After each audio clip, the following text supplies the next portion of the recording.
My name is Penelope Monroe, but most people call me Penny. I've been part of the Frontier team since 2021.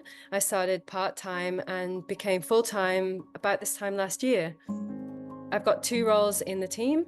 I'm the clinical lead for Frontier's PPA communication project, which is our research-based speech pathology clinic, which runs 2 days a week.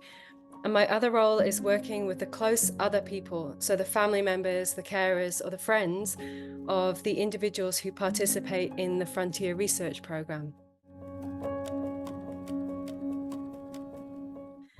I'm in the postdoctoral stage of my career, so the early stages of my research journey. Last year, I was awarded my PhD in speech pathology. I focused on the effects of group singing on the communication skills and well-being of individuals with dementia.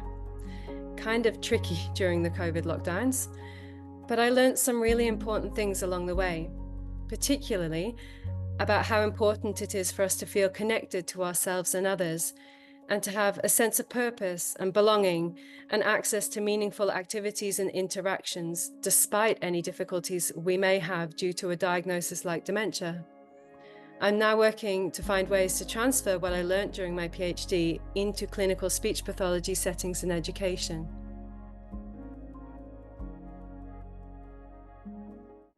The people I have the honor to work with motivate me. Their willingness to share their vulnerabilities with me is what continues to drive me in my clinical work and drive my desire to improve post-diagnostic supports for people with dementia and their families.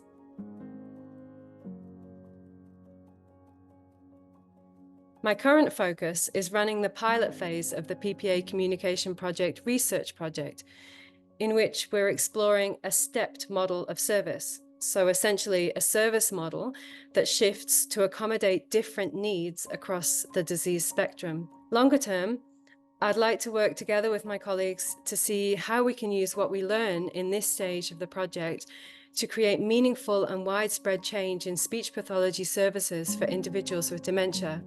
So in terms of student and practitioner education, availability of services, and the acceptance or translation of interventions that support the individual and their close other people across the disease span. Person-centered intervention at its core. My unexpected post-PhD hobby is baking sourdough bread.